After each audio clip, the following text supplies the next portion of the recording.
coronavirus has gone crazy. Fake news. Eavesdroppin. Greetings of the day, Michelle. Greetings to you, Geordie.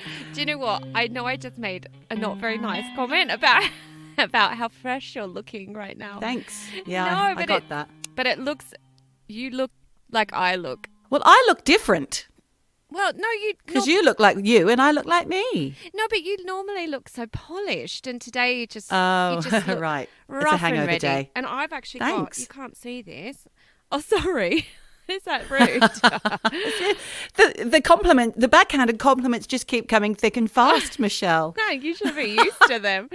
No, but you can have a go at me about this. I found in my hair bag, not a bag made of hair, but a bag where I keep my hair stuff, a scrunchie. Yeah. I wear them all the time. Really? Yeah.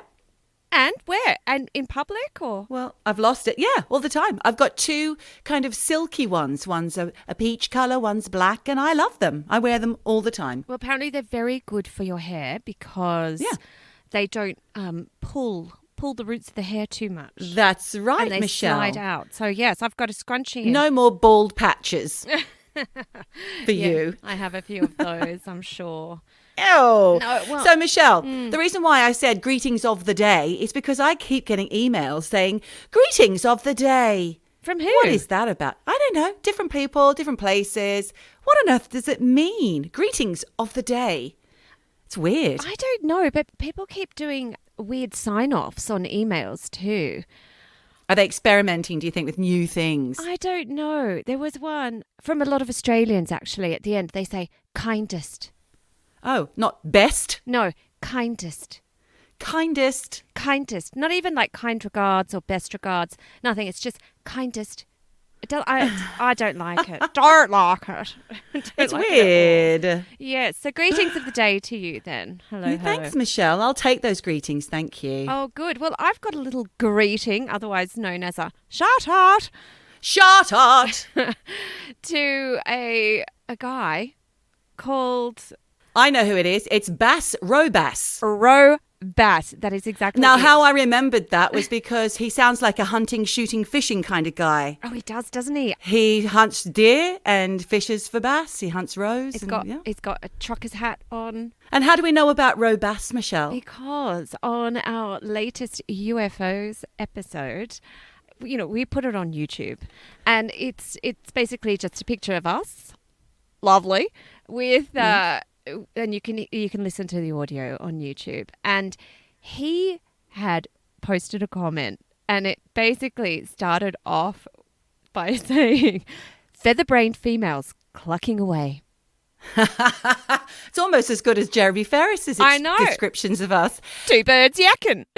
Do you think he wanted us to take our tops off or something? I don't know. I mean, it's kind of rude, but kind of funny because I was laughing at it.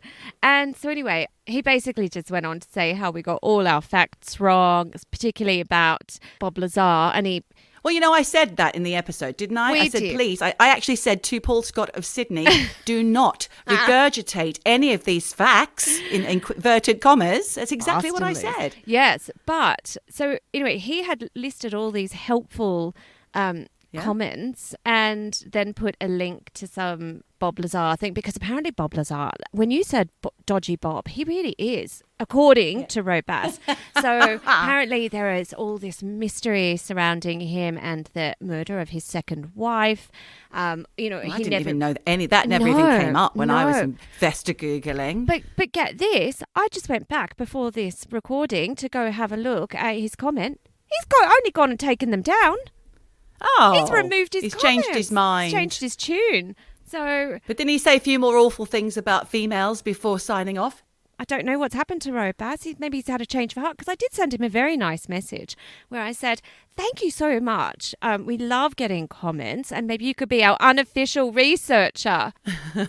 Join the ranks of Al Taggart and Hannah Huggis. And Tamira disappeared. Oh. So bye-bye, Robass. Never mind. Bye, Robass. It was great having you while you were... I mean, what I didn't like was his comment that said disappointing females. Now, he could have just said disappointing. Yes. Or disappointing people. Why do we have to be... Are we disappointing to the female to the all of femality. Well, I mean, you're right. He could have even said feather-brained podcasters clucking away, but he had to say females. I don't know. Yeah, maybe it's a bit sexist. Yeah. Okay. Thanks, Robas. Thanks, Robas. Listen, I have a call and response here because you have been calling out to Al Teggett week after week. Where's Al Teggett? You keep saying, Al Teggett. Where is he? We need him because we keep getting our facts and figures wrong and we need Al Teggett. Now, a few weeks ago, we asked him to help us with a few words. He's gotten in touch, Michelle, and he has given us... Is it about mut? Yes, all about the muts, yeah? About mut. So, gamut, as you... Is it gamut or gamut? I say it's gamut. run the gamut. I still say gamut. Run the gamut. So, that means compete, scope, or range. Compete, scope, or range. I mean, I don't know which way I'm supposed to say that. That's that. Gammon. Why have we got gammon? I don't know. Street urchin. And gamine. Attractively boyish. All right. Thanks for that. That's like... Oh, what's next? Rosemary's Baby. She had a gammon hair. Gammon. Oh, God, how do you say these words? I would say gammon. But I get everything wrong. Yeah. All right. And gammon, a hind leg cut of bacon. Oh, okay. Did you not know that? It's an old sheep. Yeah. Probably more than 1 year old. That is old, right? Well, it's not a lamb, it's mutton. Yes. So I won't tell the story about gammon. It's pretty boring. Anyway, mut. Hang on. Moot. Long oo like food, he says. Moot. Subject... Yes, moot, as you said. Moot. Did you mean moot? Yes. Subject to debate, irrelevant, raised for discussion. So it means a lot of things. Oh, gosh. A medieval assembly for debate, mock court. That's all moot. Okay. Right? Mock moot court. Point. A medieval assembly for... Yeah. But it's not just a moot point. It is also irrelevant and it is also subject for debate or to raise for discussion. Like you mooted something with your sister last week, didn't you? I did. A medieval... Yeah, anyway. Mut, short, as like foot, in Australia is a vagina. We knew this. We knew it's a vag. We knew it's the V, the big V. And a snippet from Trump's Twitter he sent us as well from 2019. Okay. He said on his Twitter account, now banned, said, now the press is trying to sell the fact that I wanted a moot stuffed with alligators and snakes and an electrified fence with spikes on top at our southern border. So thank you. Hang on. He said, I may be tough on border security, but not that tough. The press has gone crazy. Fake news. Oh, Trump, you're hilarious. So thank you, Al Teggett, for getting in touch. We always love it. Yes. I mean, without Al, I would not know what a baywit is. Yeah, that's true. He's given us a lot. It's a rich seam of joy with Al. Another friend has also given us some things. Oh, yeah. Jez, two birds yakking, Jez. Yes. Well, he was going to supply us with some fresh hashtags. Well, that's right. He did. So after the Frisky Birds comment that he made on our social media, we asked for him for more hashtags, and he came through with this: I like Neenish tarts for smoko. Now, I don't know what we're supposed to do with that. Perhaps he misunderstood what we mean by give us a hashtag. Yeah. Maybe it means something different in colloquial Australian. I don't know. I don't know. Let's go down behind the shed for a smoko and a quick hashtag. Do you think? Yeah. I don't know. What's he talking about? Good one. There you are. Sorry. Now, what was your info that you had to share? Oh, well, first of all, I just wanted to give a shout out to Neil because Neil the scientist. Because Neil the scientist got a shout out last week, and I was thinking about him when you were telling me all that horrific stuff that poor old Roebuck or Robass was saying. Yeah. I was thinking, well, if Neil can handle each episode being so bereft of actual real facts, surely Robass can handle it. He likes listening because it is a little reminder of my voice, which I'm not sure that's good because I listen back sometimes and I think, God, I sound like a drip. What a dingling half the time. What a feather brain. What female. A feather brain. Two birds clucking. Two things before we get into this episode. First of all, again, I may not have all my facts right because Andreas just flipped off this info this morning when he was listening to Swedish radio. There was a news story about how this billionaires boys club with, they're all like going into space, the environmental impact of what these guys are doing is phenomenal. Apparently, just to even fire up the rocket, not even launch it, just to fire it up is apparently the Stop size. it. We don't need you to go into No. space. God, just But stop. it's apparently the equivalent of nearly 400 return flights from London to New York. So Oh, what a bunch I of know, dicks. and that's not even that's Honestly. just firing it up. That's not even like getting out. So I mean, like I said, I may have these facts wrong. It was just a quick convo this morning, but wasn't terribly happy to hear about that. No. And another thing I wanted to bring up was, and I don't know if this is going to mean anything to you, Geordie, Interesting. Let's see. Love Island. No. Have you been watching? No. Oh my God, I've felt very emotional over the last couple of days. And anyone who's been watching Love Island, Teddy and Faye, the producers of Love Island have fucked with this one couple in the villa. And I'm sorry that I am such a fan. It's my guilty pleasure. I absolutely love Love Island. I love love. I love... You love islands? I love Love Island. Got everything you need. It does. Girls in bikinis, hot boys with their tops off, sunshine when none of us can really get away, and it's been raining like a bastard here. Mm-hmm. It's got everything. You know, girls with Boobs. boobs. A lot of boobs. A lot of boobs. But there's this one couple, and they're actually very sweet together. But they do this thing, Casa Amor, where they split the girls and the guys apart into different villas, and then they put fresh meat in. Ew. And then they send a postcard back to the girls' villa of what the boys are getting up to. But they completely manipulated the situation, and this poor girl who's obviously very vulnerable, and she even said, you know, the reason I've had all this plastic surgery is because I have zero confidence, and men have always cheated on me, and I'm vulnerable. Oh, no. They picked her to kind of fuck with. Oh, shit. And you know, she's ended up recoupling with this other boy, and the other one that she was with came back in heartbroken because he didn't couple up with another girl. He was waiting for her. And there's just been a lot of calls for the emotional manipulation To stop. to stop, because we all know what happened with Caroline Flack, and there are other Love Island contestants who have committed suicide because there's not a lot of Really? aftercare. Yeah, there's not a lot of aftercare with these shows. And Oh, my God. I thought I could talk to you about it because I'm very No, emotional about what's sorry. going to happen with Faye and Teddy. But I have no idea who they are. Yeah. Well, look, anyone who, because I think it's airing at the same time in Australia, anyone who's also watching it, please feel free to get in touch, because I have no one to talk Love Island with, and not even you. Soz. So there you go. There you go. So what are we talking about today, Michelle? It's quite a heavy hitting topic, isn't it? Because we have raised it before. We have, and I think I'll flip this over to you because you were the one that felt very passionate about this topic. So I did. It's about atom bomb testing. The testing of atom bombs. So we're not talking about nuclear disasters or anything, or World War III. We're talking about the establishment of testing the atom bombs. My story is post Hiroshima.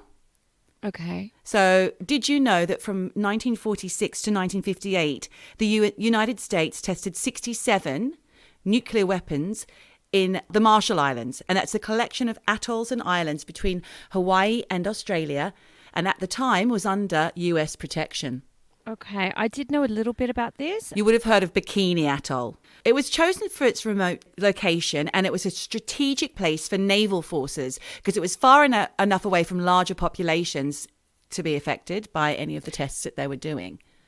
Now, what year are we talking? What years? Well, there's quite a history of this place Okay. because in 1914, Japan captured the Marshall Islands and built military bases. And then in 1944, the US Marine and Army forces defeated the Japanese troops and turned two of the atolls into military bases. Now, correct me if I'm wrong, but wasn't the boy who was channeling the dead spirit? Iwo Jima, yes. Yep. Yeah, wasn't that to do with the Marshall Islands? Yes, I believe it was. Oh my Yeah, God. yeah. Connection. Yeah, from the previous episode we did, which was Yes. talking to the dead, or Talking what was to it the called? dead and reincarnation. Yeah, that's it. Spirits in the material world. Spirits of the, it was 2 episodes ago. The island's indigenous population of Micronesian descent had a population of around 52,000 and have been there for centuries. Okay. The nuclear tests and their fallout had the largest impact on 4 northern atolls. Now, I'm going to get these wrong. Bikini, I know how to say. Inuiatak, Rongelap, and Utrock. I've probably said them all wrong. I gave it a red hot go. Sounds like nootropics. I'm happy. Good.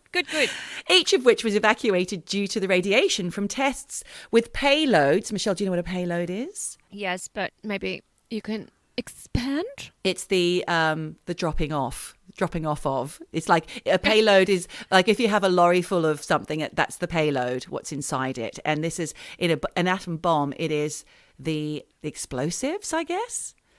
Anyway, payloads of up to 1,000 times greater than the bomb dropped at Hiroshima.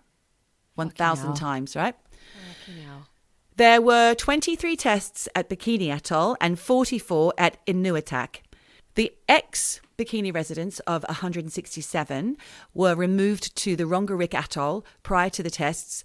When they were moved, they were unable to gather enough food or catch any fish or shellfish to feed themselves in their new environment. The Navy did leave food and water for a few weeks, but then they failed to return in time. They took their sweet time to come back. So what happened to all these people with no food? Well, some visitors to Rongerik reported the islanders were suffering from malnutrition and potential starvation, and by July, and then emaciated by January 1948. So this is a whole year. This is like Survivor, but without even the rice rations. Awful. It's horrific. That March, they were evacuated again to another atoll and then settled into another uninhabited island called Kili in November. Kili has 1/6 of the land area of Bikini and, more importantly, has no lagoon and no protected harbour. So unable to practice their native culture of lagoon fishing, they became dependent on food shipments. Jesus, so you've completely destabilised an entire community. Thanks. Yeah, they don't give a shit. 1946, Navy Commodore Ben Wyatt met with the 167 residents of Bikini Atoll. So this is beforehand, right? He'd asked the Marshallese to relocate so their home could be used for the good of mankind. So they believed that what they were doing was for the good of mankind. Yeah, they were sacrificing. So who are you to stop? Yeah, had to stand in the way of stand in the way of exactly the good of mankind. Oh, what? That's emotional manipulation. He explained to them that they were a chosen people and that perfecting atomic weapons would prevent future wars. Good PR, mate. Nice one, yeah. They were told they could return one day, but really they had no choice. Residents of Bikini Atoll resettled back in Bikini in 1969. But then evacuated in 1978, that's almost 10 years later, after radiation levels were determined to be excessive. What a fuck around for those poor 167 plus residents. Anyway. Yeah. Now we're back in 1946 again. I'm sorry for flipping around the timeline, but so much happened. Operation Crossroads. This is one of the main reasons for the tests because they wanted to know what would happen to a naval vessel that was in the vicinity of a nuclear explosion. And because of the remote location, like I said, these tests were able to be kept a secret because obviously they didn't want everyone knowing about it, especially the Russians. Yeah, the Russians. So animals, they realized they couldn't really use human subjects. So they put animals onto these test ships. Pigs, goats, mice, and guinea pigs. I've got 2 guinea pigs. I was really upset. I haven't stopped being able to think about it. I'm very upset. Instant death was determined for up to a mile away from the blast. And I believe that some of them were deemed to be okay. Like if they were put in different parts of the ship, and some of them ended up dying horrifically afterwards. But they were giving the wrong information, saying that these animals they were fine and jumping around, and then they just dropped dead. But no, they had excruciating deaths. Poor things. Of course. Yep. So this all happened despite the fact that scientists and diplomats were against it. And the Manhattan Project scientists, those who did the initial atom bomb testing, they said further testing was unnecessary and environmentally dangerous. Yeah, and they didn't fucking listen. No, and they said that the studies said the water near the recent surface explosions will be a witch's brew of radioactivity. Plus, animal rights activists were up in arms because these poor things were just being tethered aboard these ships. And I mean, there's just no care. It's like the arc of death. I know, it really was. 57 guinea pigs, 109 mice, 146 pigs, 176 goats, and 3,030 white rats were placed in 22 target ships in stations normally occupied by humans. 35% of these animals died or were euthanized in the 3 months following the explosion. So they were either killed by an air blast, the radiation, 10% were killed by what researchers say part of a later study. Okay. It doesn't bear thinking about, really, does it? No. 100 miles east of Bikini Atoll is Rongelap. It's a tropical lagoon, and they had the first US nuclear detonation since Hiroshima and Nagasaki. So this is Operation Crossroads still, which was the naval vessels. It ended on August the 10th, 1946, due to concern over radiation, especially to the soldiers involved, because there were soldiers, having to clean up the boats afterwards as well, and I think they were getting sick. One guy ended up bathing in gamma rays because he took a coin as a souvenir from one of the ships and slept with it, and he was just being absolutely soaked in poison. I bet he didn't last long. On the 1st of March, 1954, 7-year-old Nerja, I'm going to call her, Joseph, woke up to see 2 suns rising over Rongelap Atoll. First, it was the usual sun bobbing over the horizon in the east, and then there was another sun rising from the west. It lit up the horizon, shining orange at first, then turning pink, then disappearing as if it had never been there at all. She and the other 63 inhabitants of Rongelap had no idea what they'd just witnessed. And 5 hours, you're going to hate this, Michelle, after detonation, it rained fallout. The atoll was covered in a fine white powder, and no one knew it was radioactive. So anyone who's seen Chernobyl in that first scene will know what I'm talking about here. The children were playing in it and even eating it. No. Yeah. Oh, fucking hell. It fell on their homes, contaminating their skin, their water, and their food. Nerja Joseph at the time, this 7-year-old girl, had burns on her head, feet, hands, and later had to have her thyroid removed because of her radiation exposure, and spent nearly 7 decades taking daily thyroid medication. Oh my God. This disastrous test happened in 1955 on Rongelap Atoll and saw fallout drift over 2 inhabited areas. 200 people were exposed. They were immediately effective physically, but also so was the ecosystem. Yeah, so they'd suffer, yeah. Oh, God, because, that's the thing. Yeah. Oh, it's grim. Terrific, yeah. And we don't know about all this stuff that's going on. It's terrible. No, because, you find out later because it's all, I guess this is all, same with what I'm going to talk about. It's all under the cover of the Cold War. Yeah. So they wanted secrecy. Even from the people. It's awful. I know. Effects for the locals were burns, radiation, and diseases like dengue fever. The longer-term effects can take decades to manifest. And the residents were only evacuated 2 days after the test. How terrible is that? Major fuck up. Oh my God, that's awful. The fallout comprised of pulverized coral, and radioactive fallout affected nearby atolls and US servicemen. So they were getting sick as well. Thing is, that area was probably so untouched and wild and beautiful. Yeah. And absolutely so sad, isn't it? Yeah. Radioactive material was later found in parts of Japan, India, Australia, Europe, and the United States. This was the worst radiological disaster in US history and caused worldwide backlash against atmospheric nuclear testing. Now we're going 3 years later from that test, in 1957. People were encouraged to return to the atoll, even though the military scientists deemed the area still unsafe.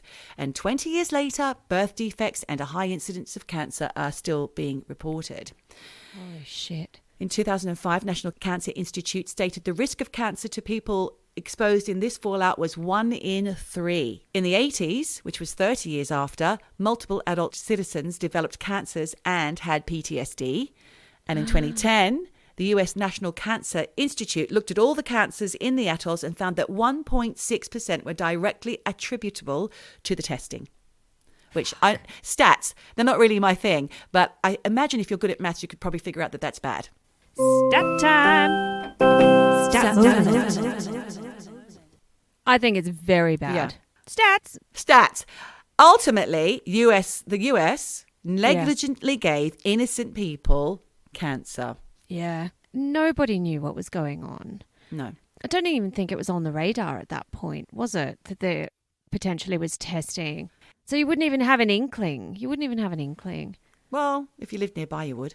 In 1969, the US began a long-term project to decontaminate Bikini Atoll. They agreed to clean up the island, so they took a crater from an explosion and built a concrete enclosure with a dome to contain the waste, much like what they've done over the Chernobyl reactor. That went wrong. You have to watch that show, I'm telling you. So I good. know. I keep saying I will, and it's because it's dark. 10 hours of viewing. Of darkness. Also conducted on the islands, Michelle, they weren't content with just blowing the shit out of it. They also tested biological weapons like anthrax, and it's become a massive toxic dump thanks to the US military. Jesus Christ. And they're not going to do it on their soil, are they? Well, they did. They were doing it on their soil. They were doing it at a site in Nevada for a while, and then they stopped, and then they decided to use the atolls. That's what happened. Now, all of the waste from Nevada was picked up, shipped over, where? To the Bikini Atoll. Not Bikini, to the big toxic dump site on the Marshall Islands. Oh, Jesus. That was, and that was 65, that Nevada site was 105 kilometers northwest of Las Vegas. And I'll go back to talking about the dome. So that dome that covered up all the waste from Nevada and all of the Marshall Islands was called Runit Dome because it was on the Runit, I think, atoll. And it holds more than 35 Olympic-sized swimming pools of radioactive soil and debris, including lethal amounts of plutonium. And the problem with that, Michelle, is that it can leak into the soil, and that also the radiation levels are rivaling that of Chernobyl and Fukushima. And go into the ocean. Well, exactly, I'm afraid. Then it's everywhere. Then it's all our problems. It's actually very fucking scary because today that structure has deteriorated so badly, it's in danger of collapse, and coupled with the seas rising, they could have implications for all our global health. Yeah. Yep. Fucking hell. Yeah. The Marshall Island officials have been lobbying the US government for help, but the officials in America have declined, saying the dome is on Marshallese land and therefore the responsibility of the Marshallese government. I mean, that could be changing, I have to say. I don't know how up-to-date my info was. The US, it says here now, the US are in the process of signing a deal relinquishing them of responsibility. That was from a podcast I listened to called Stuff They Don't Want You to Know. Right. And I don't know when that came out, but that's what they had said. God, they're fucking evil. It's like they make the mess and they don't want to pay to clean it up. No. But then they have established a $150 million compensation trust fund for those affected to help cover health and property damages.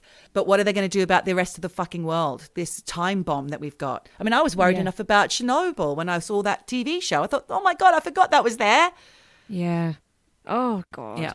On the US Embassy website, it does explain that the US government is committed to a full and open collaboration with the Republic of the Marshall Islands in radiological monitoring, rehabilitation of affected atolls, and nuclear-related health care assistance. Okay. Well, again, that's just PR bullshit because basically they fucking polluted it and now they don't want to pay to clean it up. Yeah, exactly. Governments want to wash their hands of their dirty politics. Exactly. And now they've got this tomb on their land, and even though the US says that they never wanted to hurt anybody, especially the Marshallese, they have lost everything. They have lost their homes, they have lost their health, they have lost their culture. They're now out of touch with their own culture. It's just been an absolute fuck up. And then they're underrepresented. So yeah. Anyway, that's my story. Oh, fucking hell. Sorry, it's a bit sad.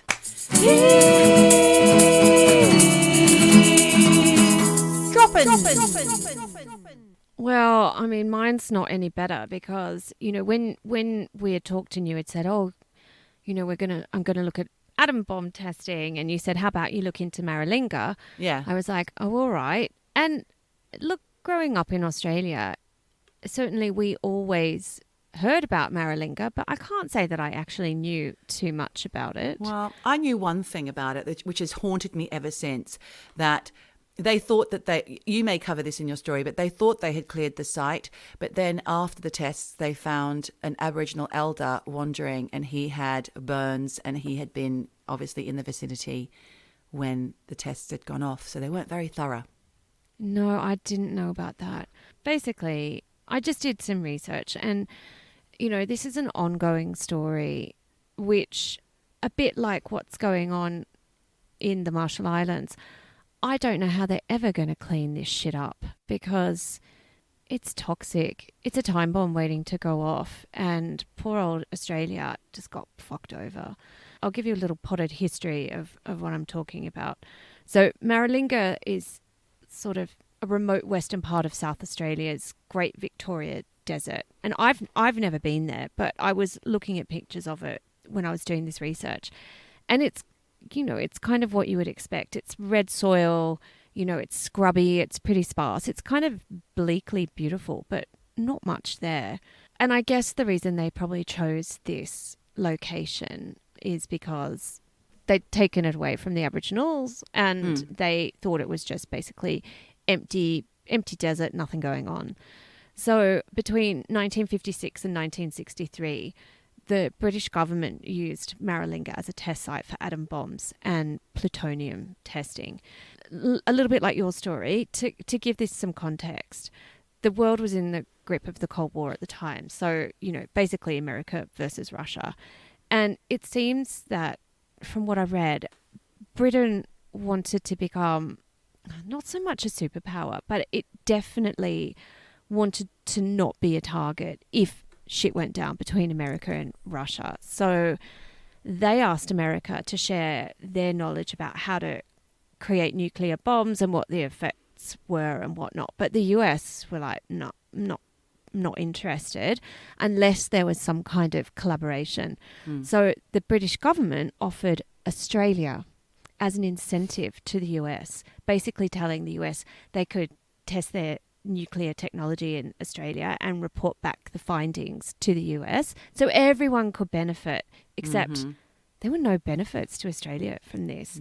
And apparently Robert Menzies, who was Australia's Liberal Party Prime Minister at the time, when approached about this, just said yes straight away without even discussing the decision with the cabinet. Which is, I don't even know if that's fucking legal. No, but it doesn't sound like it. No, not at all.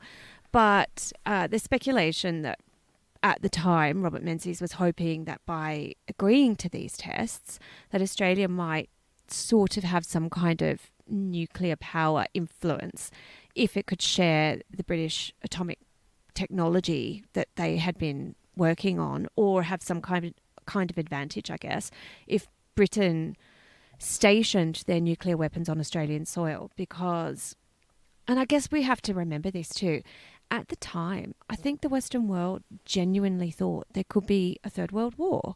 Oh, yeah. And if there was, it was going to be a nuclear war. Yeah. And everybody wanted to have an advantage.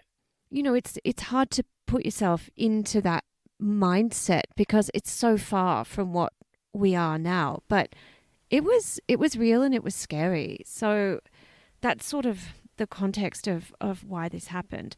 So between 1952 and 1963, Britain detonated 3 atomic explosions at the Montebello Islands off the coast of Western Australia. 7 at Maralinga and 2 at Emu Field, both of which are next to the Woomera rocket range, which is about 1,000 km northwest of Adelaide. So to put that in context, like you said, one of the atomic bombs that they did detonate at Maralinga was twice the size of the bomb they dropped on Hiroshima. So it's fucking devastating. And then more than that, one of the things the British government really wanted to do was to study how different atomic bombs might behave in different situations. So even though those atomic tests were only 3 at Montebello, 7 at Maralinga, 2 at Emu Field, aside from that, they did hundreds and hundreds of tests where basically British scientists blew up with dynamite, plutonium, with radioactive shit attached to it, because they called them minor trials. I'm doing air quotes, you can't see this, because sounds like a dirty bomb. Yeah, because at the time they were minor trials because they weren't atomic, but actually because they were using plutonium, these plutonium tests caused the worst contamination. In particular, there were 12 explosions where they shot off jets of molten plutonium more than 1,000 meters into the air. And these were what actually spread the contamination. Because it exploded in the air. Yep. Right. So it was really shit for the environment and really shit for anyone living nearby. And look, I mentioned before the Woomera rocket range. Yes, I was hoping you'd get back to that, because what's that? Yeah, basically they were testing atomic bombs and blowing up plutonium at Maralinga and Emu Field. And the reason that Woomera was important was because it's next door to those locations. Sites, yep. Yeah, and they were testing missiles at Woomera that would carry the bombs with all of this shit in it. So they were doing missile and rocket testing at Woomera. And I read actually that one rocket was called the Blue String. The Strink? What did you say? Blue Strink? The Blue Streak. Not a steak, a streak. And that was test I thought you said blue string. String? Oh dear. That was test fired right across the middle of Australia from Woomera to the Indian Ocean south of Broome, which apparently is the same distance as from London to Moscow. So not a coincidence with that distance at all. Well, I see what they're aiming for. Yeah. Yeah, everything was Strategic. Yeah, really strategic. But, you know, some of these Blue Streak rockets actually crashed into the West Australian desert, didn't make it into the ocean, which I'm not sure that they even thought about the fact that some of them might not make it all the way and how, quite frankly... To be honest, I don't want it in the ocean either. I know. Yeah. Like, they weren't thinking about what kind of fucking pollution this is going to cause. So there was a royal commission called the Mcclellan Royal Commission into the British nuclear testing. This is sort of moving forward a little bit. And it was revealed in this royal commission that the British really did not give a fuck about whether the weather conditions when they were doing any of these bomb tests were conducive or like in the right conditions. They were just fucking going willy-nilly, hell for leather with it. And that the fallout from the bombs was carried much further than the anticipated 100-mile radius that both countries agreed to. Quite frankly, 100 miles is still fucking far. Yeah. So it meant that a lot of these radioactive particles blew as far as Townsville, Brisbane, Sydney, and Adelaide. Oh my God. Big population centres. And no one was ever told about it. Plus, and this is really sickening, there are big question marks hanging over the testing as to whether people working at the test sites were deliberately exposed to radiation. Oh, no. A little bit like what you said. You know, there were servicemen and government officials working on these sites because you have to.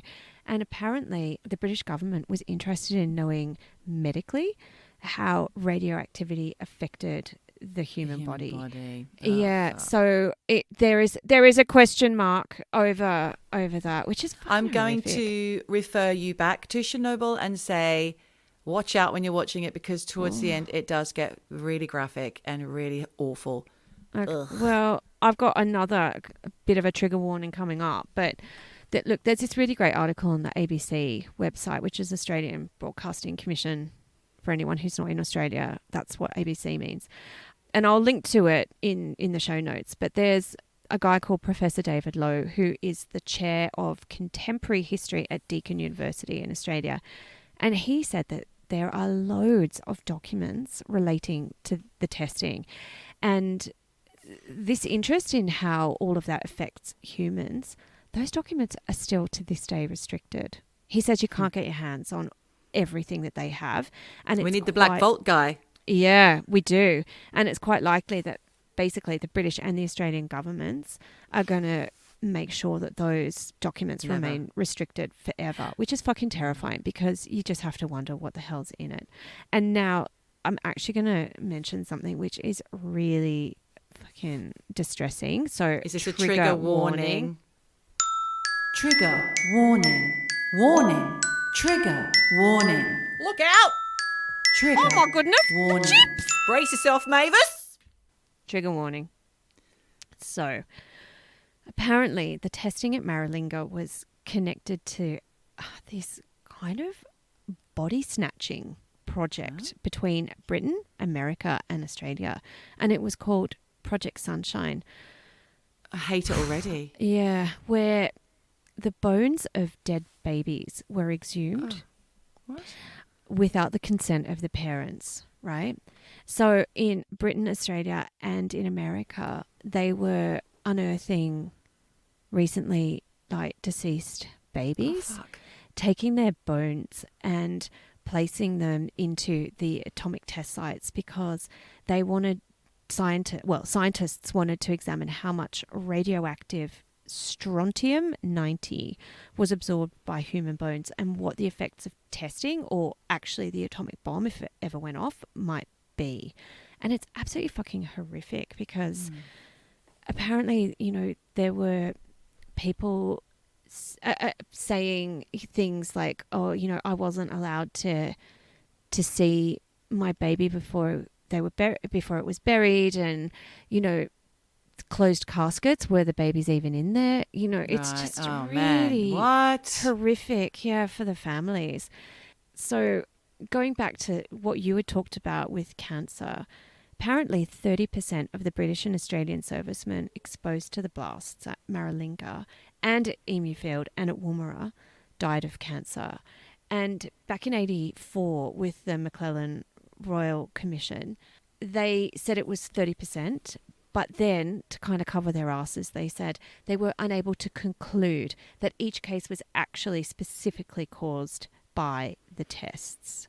Right. And, it's just a bit shit. Nobody wants to get their hands dirty with this. So the British government wrapped up all the testing in 1964 and they launched Operation Hercules, which was just a really fucking shonky cleanup. And the Australian government weren't very happy about it. So in 1967, they were like, you need to clean this up again. And that was called Operation Brumby. And they dug 21 pits, which were around 16 meters deep. And they filled it with, soil and contaminated equipment, and then covered it with 650 tons of concrete, which, like you were saying about that dome, honestly, that just sounds like a shit way to clean up a site because, like we talked about before, is there even really a way to clean up a radioactive site? I actually don't think you can undo the effects of radioactive testing simply by burying it, because it's a bit of a Pandora's box, isn't it? Once it's out there. Yeah, and it's a ticking time bomb because, all it takes is for something to rupture, or like you say, the degradation of the concrete.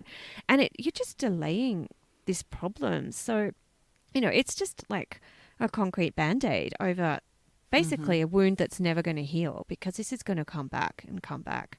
Yeah. But look, I'm not an environmental scientist, so I really don't know. But, another thing with Maralinga is that apparently they ploughed up around 2 square kilometres of land around the firing site in an attempt to reduce the effects of surface contamination, which actually disseminated the contamination further because they were just digging it up. Shit. Oh, God. Because it was becoming airborne. So, they just were fucking up left, right and centre. And then in 1968, the British said, yep, great, we've cleaned it all up. And this doesn't sound like much, but there were 22 kilos of plutonium used, which is actually a fuckload of plutonium. Right. And they reckoned 20 of those 22 kilos were buried in the pits. And on the basis... So what happened to the other 2? Oh, they were fired up in the air and whatever. Oh, I see. Right. So on the basis of this study, by the way, which the British government put together, they made the Australian government sign an agreement saying it was satisfied with the cleanup, and that the agreement released Britain from all liabilities and responsibilities. Oh, there we go. Right. At Maralinga, which was really shit for Australia. Not cool. No, because of course it wasn't fucking cleaned up.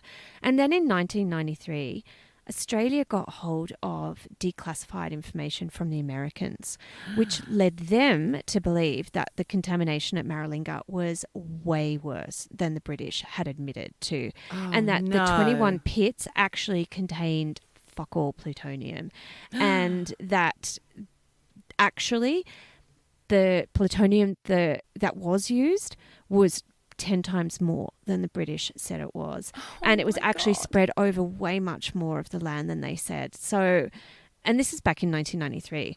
And the Australian government just said, listen, if we'd known exactly the full extent of this, first of all, we would never have signed that agreement saying your cleanup was okay. And we certainly wouldn't have, released you of all the responsibilities. Yeah, they were completely. So, and actually, interesting that you talk about Nevada because the Americans, when they did those tests in Nevada in the early 60s, it was codenamed roller coaster. I'm not sure if that's the same as what you were talking about, but it showed that the plutonium would have been dispersed over a greater distance than what the British had told the Australians it would be dispersed over. So basically, the British had this information, just conveniently didn't tell the Australians, and now we're sort of paying the price for it. Yes. And look, and it's all pretty hazy, but the upshot is this. All Australia got out of this Maralinga testing was help to build the Lucas Heights reactor, which was a big fucking deal. Nobody wanted it, but they got help from the British government in building that.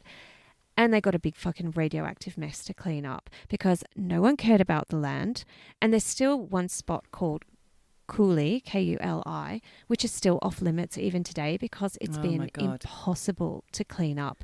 And apparently if you go there, there's still this 1 kilometre radius around the main testing site where there's literally not a blade of anything growing. No grass, no scrub, nothing. It's just completely barren. What have we done, humans? Yeah, and the Aboriginal people who live there, because actually the government gave back the land to the Maralinga. Thanks. Now you've shat on it. Charutja. I'm sorry if I pronounce that wrong. Charutja people. Yeah. And by the way, God knows if they even cared if they were on that land or not, but they got 13 million in compensation for the loss of their land when it was finally given back to them in 1984. 13 mil. What are you fucking going to do with 13 million? That's nothing when, like you said, those people have lost their land, the soil is contaminated, their culture, their health, everything. And it's not even cleaned up properly. So after the Australian government went head-to-head with the British about being tricked into signing that shitty clean-up deal in the 60s, there was a better cleanup that happened between 1995 and 2000, and it cost more than 100 million. And Australia had to pay 75 million of that. So the Brits were still just kind of token. Shirking. Yeah. So really, we got fuck all out of that deal except misery and contamination of around 400,000 cubic meters of plutonium contaminated soil. It's very depressing because where is there on this planet that is not touched by these nuclear test sites, or in the case of Fukushima and Chernobyl, reactors gone wrong, where now that town's had to leave and there's a massive great big dome over that as well. It's everywhere. We need to just live with it, I guess, like coronavirus. Well, but there's nothing else we can do, and we just have to hope in times to come that scientists can find a way to actually neutralize or clean up or whatever it is, because it's really scary, like this legacy that we're leaving for future generations to have to clean up our messes. But how embarrassing. But also I feel like nuclear energy, people are so terrified of it because of this history we have. But really, I think it's the only way forward in terms of how we as humans are going to be able to create, well, you can't create energy, but how to harness energy in the future. I kind of agree, Michelle, even though I was raised fearful of anything with the word nuclear in it. Yeah. When you look deeper into it, it's actually probably the cleanest form of energy that we as humans can use. It doesn't make a mark on the environment, well, unless something goes wrong in the reactors. Yeah, but that's the thing, it's all risk. It's all risk factors, and I don't know what the answer is to any of it, but it's completely terrifying. And as you say, we were raised scared because, Maralinga was always a dirty word. We knew something bad was going there, but I certainly, until I was looking into it, did not know the depth of how fucked it is. And, it's so close to Adelaide and those, the Aboriginal population that's living there. Like, oh yeah, here you go. Here's your land back, and oh, by the way, it's fucked. Yeah. It's just awful. So I don't have any solutions. I don't have any answers. Sorry to terrify anyone listening, but it's very Mad Max, isn't it? It is a bit. Gosh, do you know what? You bring up Mel Gibson a lot, don't you? Mel Gibson. I forgot he was in it, to be honest, because Tom Hardy Cox is in that one as well, and the new one. Oh, you love saying Tom Hardy Cox. Why did I think his name was Tom Cox? It's Tom Hardy. Yeah, I know, but why did I think his name was Tom Cox? Did I think his name was Cox? Wasn't it just a little joke on Hard Cox? I don't know. I didn't think his name was Hardcock. Oh, what a pair of two featherbrains here. Females clocking away. Honestly, we did cluck. And now we can all get some sleep. It's a Clayton's moment. The drink you have when you're not having a drink. Good on you, Tomo.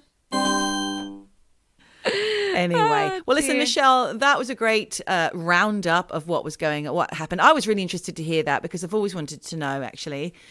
I'm sure there's more horrible things to be told about that particular incident in Australia's history and the Marshall Islands. It's a dark stain on Australia's history, and I do feel bad because I feel like we at the time had a prime minister who just went, oh yeah, let's get in with the Brits and the Americans and just give our land for this testing. We didn't fucking have to, No. Just for what?